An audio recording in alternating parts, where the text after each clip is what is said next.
but like drug tested doesn't mean drug free.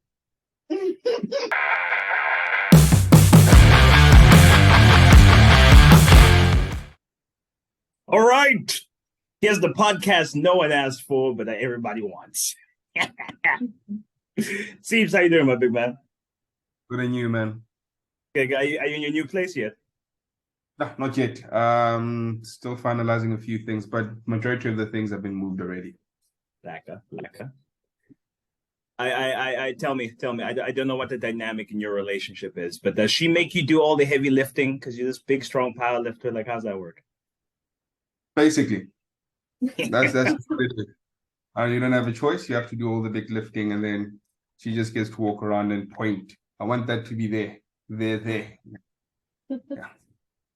Like I find like anyone who I'm friends with who I help move, it's always like, oh no, man, you're a big, strong power lifter, blah blah blah. I'm like, listen. Do you know how much effort it takes for me to train at the gym? I'm useless in real life because I'm sore and I'm tired. So I'm like, I'm actually less useful than the average person in this. You refuse to understand that.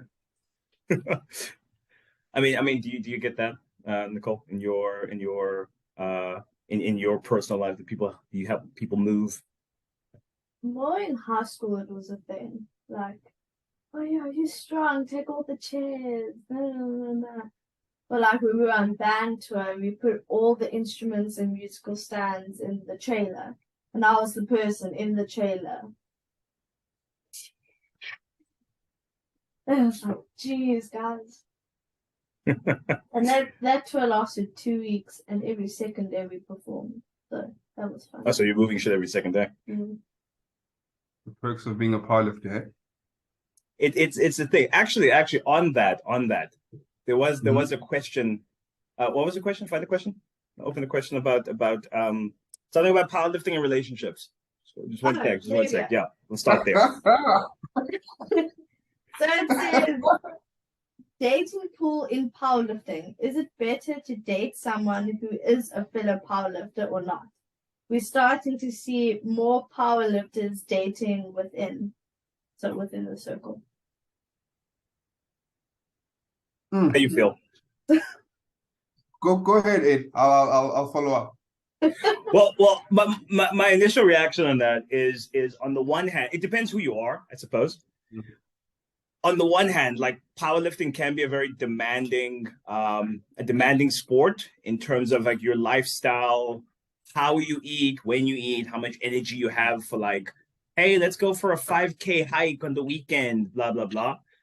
So like if the person you're dating is also a powerlifter, like they inherently understand everything that comes with it, without you even to have the conversation about it. They're like, listen, I definitely do not want to do a 5K hike on the weekend. You saw how brutal squats were this week. And they instantly get it. Whereas a partner who's not a part of the sport would see you as being a selfish asshole who's only interested in your own activities and never theirs. So I see the benefit in having a partner who just completely understands the life and everything that comes with it. But it's a personal thing. So I know, like, I don't think your girlfriend isn't a powerlifter, right? My girlfriend is not a powerlifter. That's why, in my experience, with this particular relationship, I actually found that it's better to not date someone who's within powerlifting. It's worked out for me. It's worked out quite well. She understands what I need to do. Yes, in the beginning there was a lot of back and forth because, okay, but why can't we do this? No, my lower back. Okay, but why can't we do this? The thing is, my knees hurt. In the beginning there was a lot of that, but once you weather that storm, I think also for me, not having to speak about this in just leaving it at the gym, and then when you come home, it's something else. That for me is very important because now if it's powerlifting 24/7, I can't do that. I cannot. So yeah, for me, I honestly, what I've seen is more powerlifters actually dating outside of powerlifting. That's from my experience, from what I've seen. A lot of the guys I've been around, it's a handful of guys here and there, most probably a guy will be a powerlifter, start dating someone and bring them into powerlifting. True, true. Most of the time, guys date outside of powerlifting. It's seldom where you'll find a guy and people meeting in powerlifting. It's a very rare thing. Not that it doesn't happen, but it's rare. But personally, man, no, thank you. My personal experience, I think it's difficult as a female powerlifter dating someone who's not a male powerlifter, because in a sense is 9 out of 10 times that guy's not as strong as I am. So like when you have training sessions together or just in general, men tend to have this thing where like they know better than you when it comes to gym. Like you don't know what you're talking about. Or if you are stronger than them, you're taking some sort of masculinity away from them. So yeah. It doesn't matter if they're stronger than you. Okay. Does it matter if you're stronger than your partner? Well, clearly they had an issue with it, not me. Like if you have a male and female heterosexual couple, and the male is weaker, that's no longer a heterosexual couple.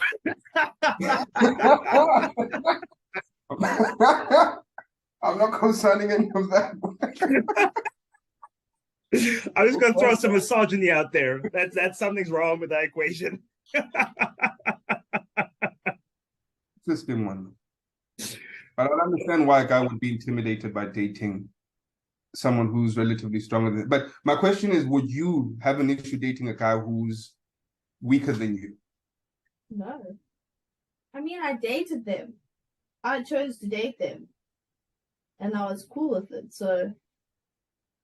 The friction happened after the fact. Okay. Anyway. So we had this little idea of the three of us coming together, doing a little thing after you called me out of the blue and we had a little conversation, and I tried to convince you to do Arnolds and you refused, so fuck you. But anyway, tangent. So we posed some questions up to the powerlifting community of SA, and they answered in full force. I feel the need to put a disclaimer out there. First of all, to everybody watching, none of the three people on this screen came up with these questions. First of all, they were completely. Also, as soon as you put up an anonymous poll, you get what everyone's actually thinking in their mind. Yeah. So do not at me. I did not come up with the question. Do not at STS. Do not at STS. Do not at the bear. We did not come up with these questions. Okay. Okay. Just at random. Just start somewhere. Let's see. We'll start like nicely going into this. Okay. Some of these questions, as soon as I got them, I'm like, I don't particularly want to talk about this. Let's do it. Let's go into it. Let's see what's happening. Okay. Now the first question is, what is the best chalk in the country I can order or get myself? Nice soft one to start with. What's your favorite chalk? Whatever's available. I don't have a particular brand that I use. Chalk is chalk. So like if it's from Savage, if it's from, I always pronounce their name wrong. Dragor. Yeah. Dragor. Chalk is chalk, mate. Like I don't think whatever's available. I will admit though, Savage and Dragor, their chalk has like a fluffiness to it. It almost feels like it's gonna be shit because it's so light and fluffy until you use it and like, okay, I'm actually properly stuck to this bar. Whereas I find I've used cheaper, more like Sportsman Warehouse chalk before. And it's like a rougher texture, but it doesn't quite feel as good. So I will admit those two make some pretty damn good chalk. And I prefer when it's not in the block. Like it's already like... I'll be honest, I prefer the block. I'm being honest. I also prefer the block, man. It's way more easy. I've actually used something chalk. The quality of the powder stuff, I think, seems to be better. I just wish they had that type of chalk in a block. I don't know if that messes with how it looks and feels. It's probably because of compressing it. Yeah. Maybe that takes away the Maybe. fluffiness. Having said, I've never missed a deadlift and blamed the chalk I use. If No. I'm being honest with you, never. So really, what brand doesn't really matter. But the chalk that I've used is mountain climbing chalk. That was actually it was $40. Some of the best chalk I've used. Mountain climbing chalk. That's a good one. Actually, That's life and death chalk. That's probably the good shit. Yeah. This chalk I've ever used.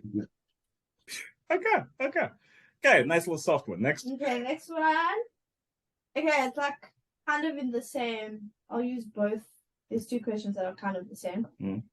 Drug use is seen as taboo by most untested lifters because most of them are in fact natural and then complain about being uncomfortable with drug use conversation even when it's allowed. So is he saying people who are natty in a non-drug tested federation complain about the fact it's non-drug tested? Yeah. Move over to the tested side. Then just go over to the drug tested federation. Problem solved. As easy as that. But like drug tested doesn't mean drug free. Semantics, Ed. Semantics. That's not semantics, man. They are. I know of a couple people firsthand, and I've heard of a couple people secondhand, who are not as natty as they may claim to be. And I got a problem with that actually, because I'm like, there's avenues for you where you can be 100% honest about what you're doing. You don't need to be the guy. It's like listen, I'm finding one to talk because I was that person once upon a time, but I've grown and I've learned. I'm also a lot more aware of avenues right now, and opportunities are more plentiful. Okay. There's a lie. There's a space. And I think in terms of the question, if he really is a drug-free guy, you can just move over. It's that simple. Yeah. Now, yep, go ahead. Go ahead, Nicole, it's all right. It's not like we're at a time where no one really cares, but if you're in a non-tested, no one cares. Like, I've been to meets where people are pinning each other in the warm-up areas. Like, okay, that's a bit extreme, but it's like I wouldn't say we've fought, but we've come to a time where it's like we all do it, dude. We're all comfortable. Why do we need to be ashamed of it? I'm not gonna give someone brownie points for being in a non-drug tested federation. Like, oh yeah, your total is 200 kilos less than that guy's total, but you're in the drug tested federation. I'm not actually, no, I don't give a shit. I whether you're drug tested or not, I honestly couldn't care less. Like, what did you do? The interesting thing you just mentioned now was the drug tested does not necessarily mean drug free. It's a thing. And now that's an interesting one, because I've always been of the opinion that these guys were always claiming, I'm drug free. Natty, these guys are always claiming natty. Usually are the ones, who's the guy? Let me just throw my name out there. Let me just throw my name under the bus. Who's the guy who just broke the sleep total? Broke the sleep total. Jesus. Yeah. 1152. Yes. Jesus. Jesus. What's his last name? But I know exactly. He broke it like now this past week. He's one of the guys who every second post, if you watch his YouTube videos, everything, he has to mention the fact that he's natty. Everything. There's always that undertone of I'm natty. I'm doing this drug free. I'm not saying anything. However, I've always found that the guys who always have to drive that point. Yeah, if you have to scream about it that loud, something is up. Whether it's a lie, or you're insecure about it, or you're trying to get extra recognition for the fact that you are actually natty, but like a point exactly of why. Yeah, and the only reason, like, I feel like the only reason you would need to mention it 1,000 times is because no one actually cares. Like I do not care if you claim to be natty. There's so many. Because there's so many fake natties out there, and the way the sport has like moved, I don't actually care. Like if someone told me like, hey, I did a 900 total, I'm like, oh, that's a fucking amazing total. Well done. Like, and I did it natty. I'm like, I'm not adding an extra point. I really congratulate you. I'm not adding a point. It's like saying I pulled 300 beltless. Like, absolutely nobody cares. Yeah. Good for you, but no one cares. The someone doing a 320 deadlift with a belt is more impressive to me than your 300 without a belt. I don't care. I don't care. So natty or not thing, as we said, powerlifting is at a point now where drug use is an accepted thing. So you're not special just because you're doing it drug-free. You might feel special, good for you, but don't try and impose your beliefs on us now, and don't try. For me, a lot, especially with a lot of the drug-free guys, there's this self-importance that a lot of them tend to have because they are drug-free. And yeah, hey, I'm saying a lot that's going to get into trouble, but yeah, there's this self-importance they have, and this holier at thou attitude that not all of them, and some of them do have that. Then you can feel when you're around them that, okay, this guy tends to think that because he's allegedly feel dirty. Yeah, they think you're dirty. Yeah. But listen. If you look at in the, it's a little bit less now. It's not as bad now. But if I look at powerlifting here, just locally in PE, fast forward like 5-ish years ago, there was almost a thing where the drug tested guys weren't allowed to even train or hang around the non-drug tested guys. It's almost like an unwritten rule that, hey, those are the cheats. Don't hang with them. Don't train with them. Don't be seen at their meets. Like, cut all.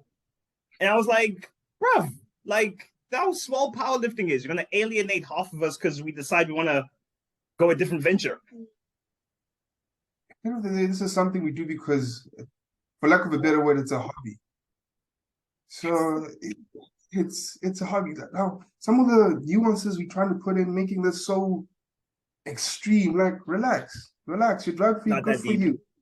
Relax. But yeah. Like this one comment says, the SAPF guys are just better. The person just right there. Yeah. I know what federation you lived in. Okay. Okay. Speaking of the tested community, they say SAPF needs to have more approved lifting gear available other than just SBD for lifters to use if they actually want to grow the sport at a faster rate in South Africa. Now, but there is, though. It's just in the one particular federation where they have a limited selection. I don't agree with how IPF does that, eh? Like, do you know the process in which things get IPF approved or not? Nope, I'm not too clued up on that. So without all the specificities, basically in a nutshell, is whatever company needs to make their equipment to certain specs, first of all, but like all federations have that requirement. It needs to be a certain spec. So if your wrist wraps are going to be 30 centimeters long and so wide, they need to be built to that specification. So they're all more or less the same shit. But with IPF, they have the extra requirement that company needs to pay a fee, an annual fee to the IPF in order to be allowed to be IPF approved. That company needs to pay a fee. That fee, I can't remember the exact figures now, so I'm going to be talking out the side of my neck, but it's somewhere in the ballpark of like 100 million USD, somewhere in that ballpark.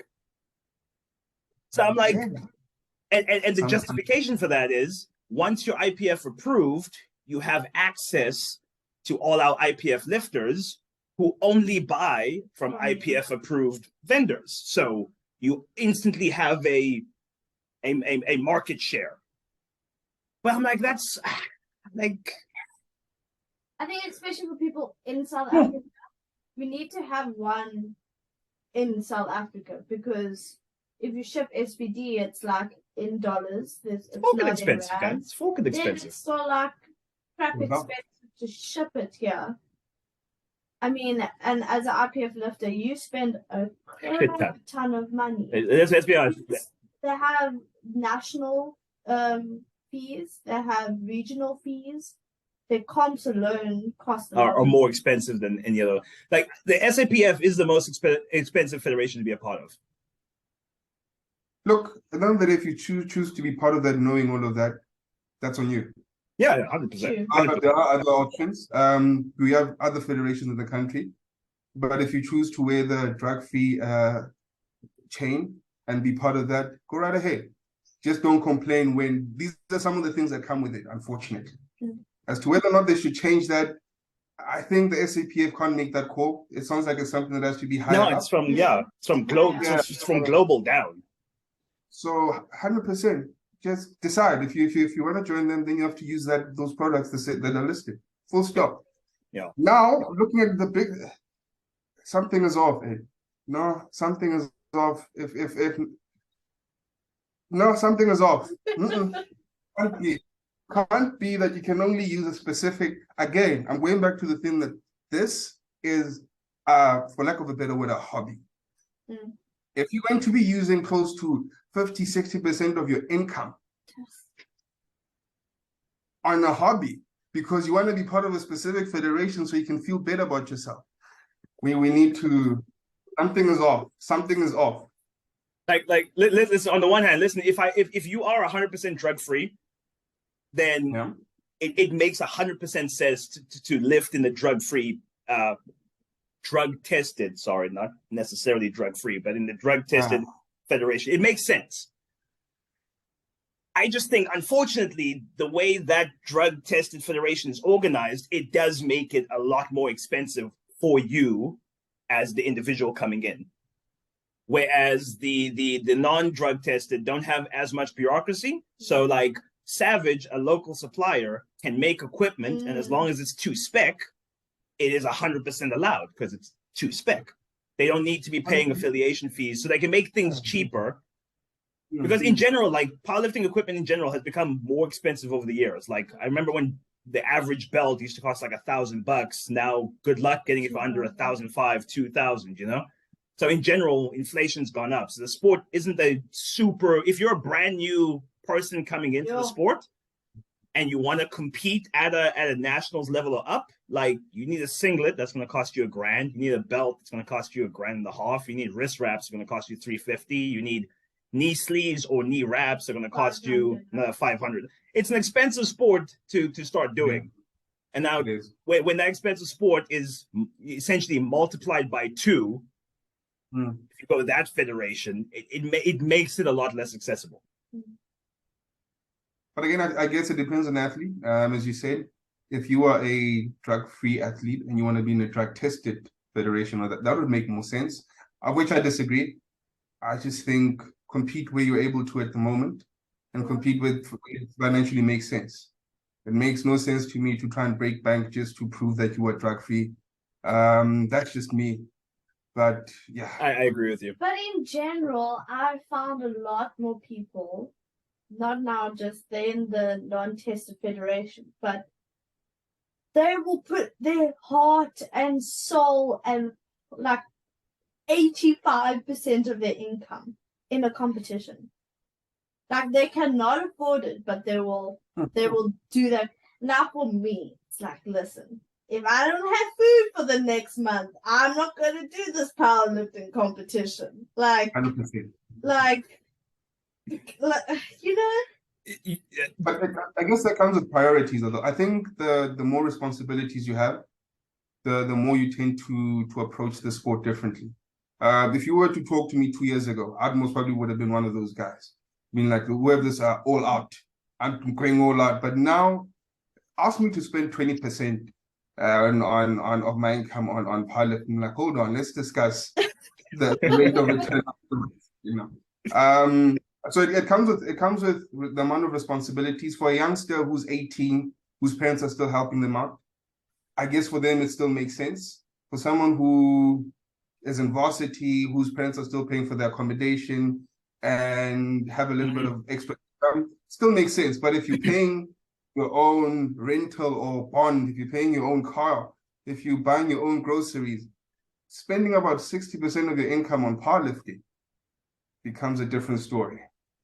If there are kids involved, if you have a wife. Yeah. I suppose it's fine if you're single and it's just you and you're willing to do that. That's cool. But if you, like I said, if you have a wife and kids and you're still willing to do that, I think you need to get your priorities checked. On the other hand, play devil's advocate here, because I know of someone who is like this. And when I heard the full story of like what's going on, blah blah, you have to admire the dedication, man. Like that is I don't have it in me to do it. I really don't. But like if someone else has the dedication to do it, I'm like, well, fucking good on you. Like that is wanting. I don't think I've ever wanted something that badly before. So I'm not gonna knock if someone like wants it that badly. I'm like, listen, if that makes you happy, perception is reality after all. If that makes you happy, you are living a happy life. I hear what you're saying. Yeah, go ahead. There's money in it. Sure, go ahead. Powerlifting, where you get a gold medal and maybe a trophy with some supplements. Not even too bad. No, thank you. Workout. To get you on the top 5 list and get a. Hey man, that top 10 list is forever. Oh, until someone beats you from it. But still, that top 10 list is something. I think one of the things I've also come to realize this year was that this, at the end of the day, has to add to life, not take away from life. So for me personally, powerlifting has to add to my life, not take away from my life. So if you're gonna be with someone and you're married, you're not only inconveniencing yourself, you're inconveniencing your partner, your kids, you're putting your house, your mortgage, your rent, whatever, just for a trophy and pre-workout. It's not about the trophy, damn it. It's about the feeling I get when I win. That lasts 5 minutes for you because you want more afterwards. Do you even get 5 minutes of happiness from that? I get about 1 day. I get about 1 day, and that's it. But again, as you said, you feel like crap because you're so fatigued. My point is, but we can't fault the guy. Well, personally, I think I am faulting him mentally, but on a larger, we can't really fault him if it's what. But it can't just be about what makes you happy at some point in time. Especially when the other people involved in your life, it can't just be about powerlifting makes me happy. So this is what I need to do. Yeah, it's everyone's life has specifics that are going to make more or less sense depending. So. To each their own. As long as if you have family responsibilities and you're taking care of that, cool. But like, don't let the wife and kids go hungry just so you can. Because you keep saying, for lack of a better word, but like powerlifting's a hobby. Like it's a hobby. It's a very serious hobby, and it's one that needs to be taken seriously if you're going to do it properly. But 100%. It's a hobby. It needs to fit into the whole thing. You know, I've got 2 questions or statements that I'm gonna say consecutively. SA has some of the strongest guys in the world, but do not get the opportunities others around the world get due to financial capabilities. And then the second one is powerlifters in SA are way too focused on SA only. We need to get athletes to American Pro, Showdown, etc. Why is no one aiming for that? Shake my head. It's fucking expensive. That's why. Exactly. Buy them a ticket, but pay for the accommodation, and they'll go. Listen, like I'm telling you now. Not that I would be super competitive at that level yet. Like I'm still working up to it, which is one of the reasons I haven't gone yet. Because if I want to spend that kind of money, I want to like spend it knowing that, listen, I look like I belong, whether I won or lost or whatever, but I look like I belong. But like, if someone told me like, listen, I'll donate 10K towards you going, just go. Like, it's gonna cost like 50K to do it. But if someone's like, here's 10K, a fifth of what you need, go, I'd probably go. But I'm not coughing up an entire 50K so I can come middle of the pack for my hobby. Like, that's a shit ton of money to go into. And like if I was Nicholas, maybe. Because like Nicholas would do fucking well on the international stage. And I would imagine, I don't know for sure, but I would imagine part of the reason he hasn't done that yet is just financially speaking, it probably doesn't make sense to him at this point. Or at least up until now. And not just in powerlifting, I think also in SA colors, like for hockey or whatever, you get told like 2 months before the time you've made the team to go to Hungary or something, and you have to cough up that money yourself. There's no way in hell someone would do that for powerlifting, and you don't even have EP colors yet. Like, you can't get EP I think what question in a non-test. Oh, yes. So two-part question, and the first part does answer the second question. The second part, the financial constraints that the athletes are experiencing is what's causing them to not have those opportunities. But I think what we can do in the country is create an environment, create certain competitions that will put them on the map to be seen. Yeah. So for us to just say they have to go, yeah, but the finances are not allowing. So what can we do in the meantime to create a space where athletes who deserve to be on those platforms can be seen? So Nicholas, we lost Nicole. Yeah. Internet issues. But it's Nicholas was supposed to do Pro Raw in 2020, and then lockdown happened. Nicholas and Reese was supposed to do Pro Raw, and then lockdown happened. So he has attempted the whole international scene thing.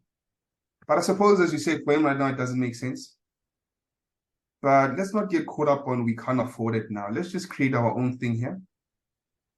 And then I suppose that's what Elite Raw is attempting to do. It's to create a prestigious, did I pronounce that correctly? Prestigious, prestigious event that can capture international recognition. Attempt, yes. They're still in the early stages. So I think eventually Elite Raw will get the formula right, and the comp will be what they intended it to be. Yeah, and that's as much as I want to say when coming to that. Speaking about Elite Raw, there's someone that has a very strong opinion about Elite Raw. Someone says, compare rankings versus invites and tell me how Elite Raw is the best of the best, apparently, especially 2022. 2022. So last year. Should I pop up the rankings? Wait. I don't know.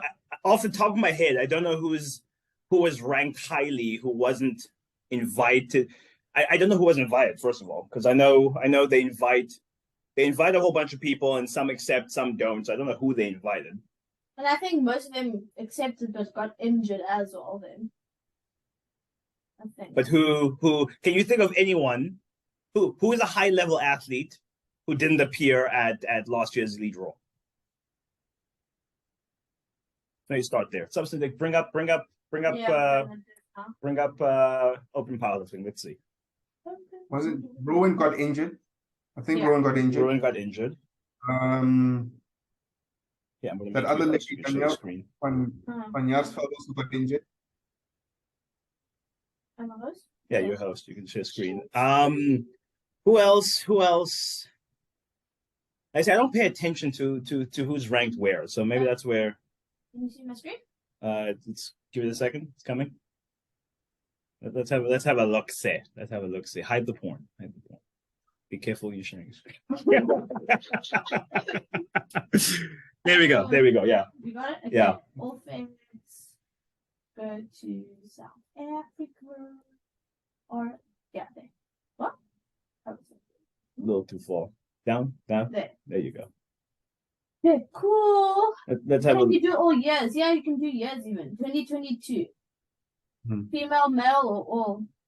But I think 20 if you do 2022, it's going to The show. whole year. No, it's only going to show the people who competed in 2022. I want to see. So all years, but yeah, all years by. I can't. I search the competition, the actual competition. What are we looking for? Who was at Elite Raw? Oh, but we should know who was at Elite Yeah, we Raw. remember. We remember. I want to know who wasn't there and should have been. All South African there, all South African thingy, all classes, all sexes. Oh, but it's ranked by what does Elite Raw use for their selection criteria? Total. Yeah. No, it's total, but total relative to Body. category. So it's everyone who's in Elite 2. Or, Yes. This is going to be complicated. Just leave it in dots. Let's just go through like the top 50 and let's. Okay. Nicholas. Oh, he was there. Colton. There. Was he? Yeah, Colton was there. Danal was there. Yaku, he last competed 2014. Yeah, he's retired. Danal didn't compete because she was injured, right? Injured. Yeah. Johan Smith last competed 2020. So no. Roanne injured. Matthew 2019. Blake, he also got injured. He was supposed to. Okay. Kurt was there. Yes. Johan. We last competed 21. 2007. 2017. Raiz hasn't competed in a while. Jade was there. Vaughn? He's in China or somewhere in Asia. He hasn't competed in a while. Hey, Ed was there. Hey, I was there. Notice who's in the top 20 and who isn't. It was my first company. It was the 17th. Fulton, Tristan, injured. Arnold was there. Arnold was there. Cool. Lil wasn't competing. Dan did Dan compete? No, he didn't compete. No. Storm. Yeah. Was Storm invited? They may or may not have been invited. I don't know. But this is I think you must realize also these are also competitions after Elite Draw. Yeah. Oh yeah, So some of the rankings would have. Yeah, you're right. So And that's someone should have named names, man. Who's missing that they want there? I'm unsure. I will put a. Who should have been there that wasn't? I'd love to know. Because it's not immediately obvious to me here. I think for the Masters it might be a little good. Maybe. But overall, I think last year's Elite Draw was fair. Let's be honest. I think last year's Elite Draw was relatively fair. Yeah. I think so too. It looks like this year they're struggling to fill up the competition though, eh? Well, with Arnold's and Elite Draw's previous date being coinciding, I think I'm so glad they moved it because I really wasn't happy about arguably two of the biggest non-drug tested federations comps happening on the same day. That would have been a fail. I think if Elite Draw could move later to the year, maybe towards the end of the year, that would actually be very interesting. I think it should be an end of year. It should be. If you look at Pro Raw and all those comps, even in bodybuilding, the biggest comps are always at the end of the year. Yeah, the Olympia is like September. Yes. The next biggest would be the Arnolds, Ohio, which is in March, but only because the Olympia is in September. You see, so it would make more sense for it to be towards the end of the year. And I think with, as you said, the Arnolds are going to be. I think there's a 5 week space between the Arnolds and Elite Draw. So we don't know which athletes will decide to do Elite Draw after they've done Arnolds. So we might miss out on certain athletes who choose to do the Arnolds at Elite Draw, which might skew the results at Elite Draw. But I think for the top three will be, even if I think it will be for the males, it will be Nicholas. Obviously. Standard. And Nicholas will probably I just hope that he does total over 1,100. Been waiting for that, eh? I'm just hoping that this time he pulls it off, 1,100 in reps. That would be interesting. And then see Kurt over 1,000. I think he can do it, eh? I think Yes. Kurt can do. Kurt and Colton. think Kurt is going to do. I don't think as it stands now, Kurt and Colton aren't on the elite draw register. As What it are they stands doing? now. Arnolds. No, elite draw. No. They Colton is doing Arnold's. I don't know if he'll do elite draw afterwards. Kurt hasn't said anything either which way. I'm assuming Arnold's, but I don't actually know. Elite draw hasn't announced Kurt as a competitor. Didn't he have a post that he has accepted the invite to elite draw? I think he posted that He received one. Received, but he never confirmed if he was doing it. Oh. You see, that's the, and this is what is Sipho frozen or am I frozen? Yeah. What? See, What's last happening? time You we guys were are on this frozen. point. Okay. Hello. Who's frozen? You're not moving. You guys are frozen. No, yeah. No, you You guys weren't were frozen. moving. We were both moving. Good minute. I've been We're doing both on this. the same Wi-Fi, so. You guys have been frozen for a good minute. Good point. Anyway, I digress. What was I saying? Basically, what I'm saying is elite draw. I think elite draw has two problems. One, it's lacking depth of competitors because we have elite level competitors in the country, but we don't have like 100 of them. They're like there's a select few at the top. Yeah. Okay. So that's problem one. Problem two is getting every one of those select few to commit to the competition, because if you have all of them there, it's fucking amazing.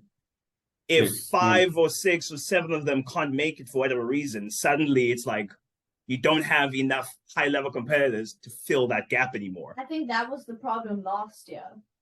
There was best of the best, and like 2-3 weeks even before the comp, they had to pull out because they had injured themselves, because they had pushed themselves too far for elite draw.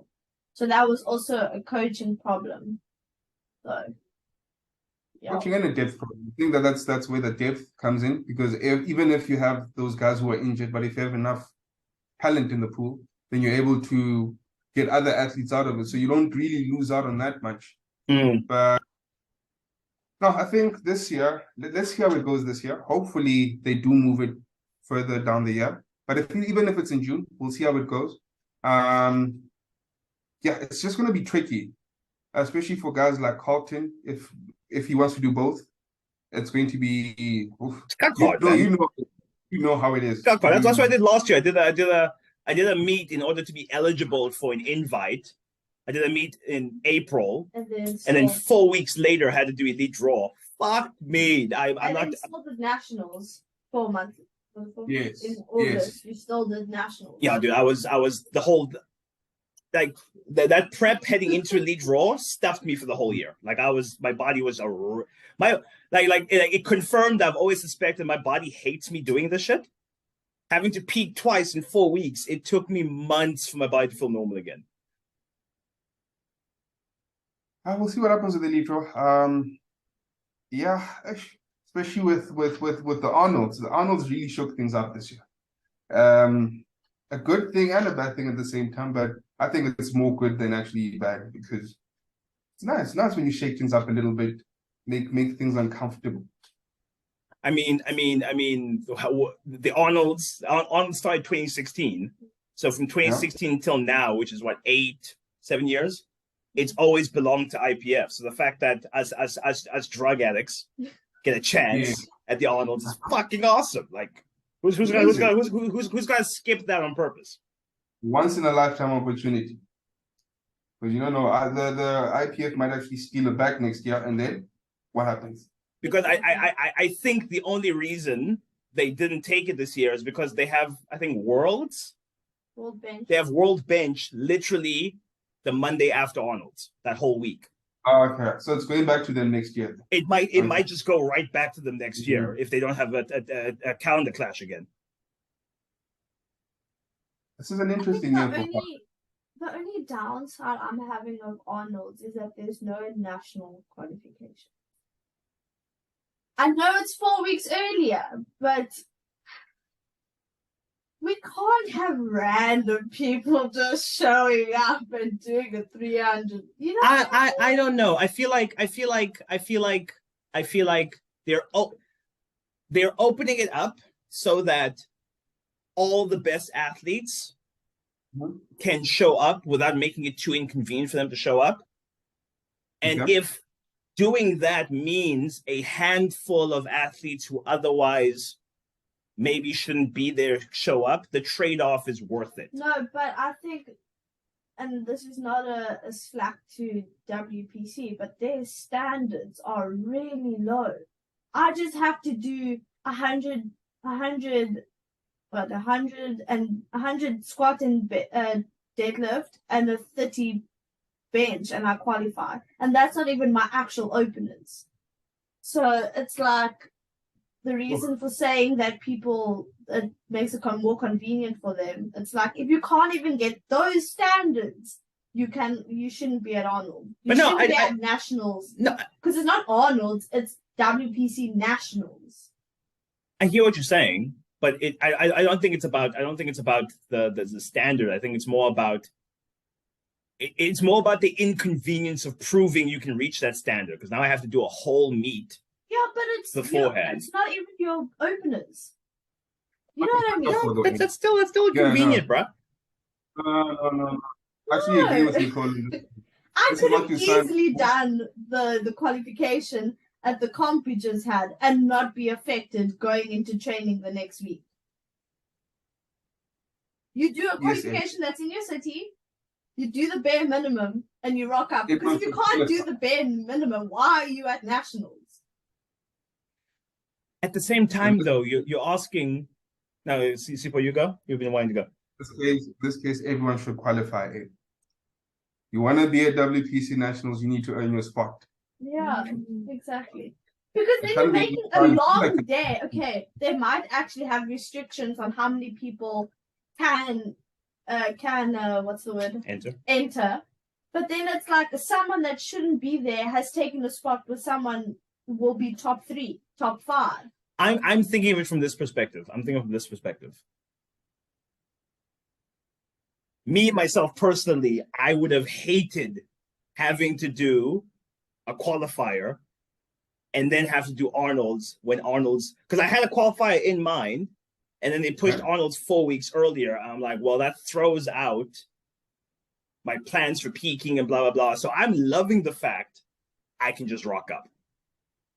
And I suppose it's easier for me, and no one's going to bat an eye at me because I have a proven track record of we know you can meet the minimum standard, blah, blah, blah. But I'm like, if the rule applies to me and it's helping me out, I'm not going to be mad at the next guy who maybe doesn't have the same track record and it's helping him out. I'm like, be at Nationals, if you kind of suck, okay, cool, you kind of suck, but welcome. This is powerlifting. This is what the biggest stage looks like. Here's your free handout for this year. Enjoy life.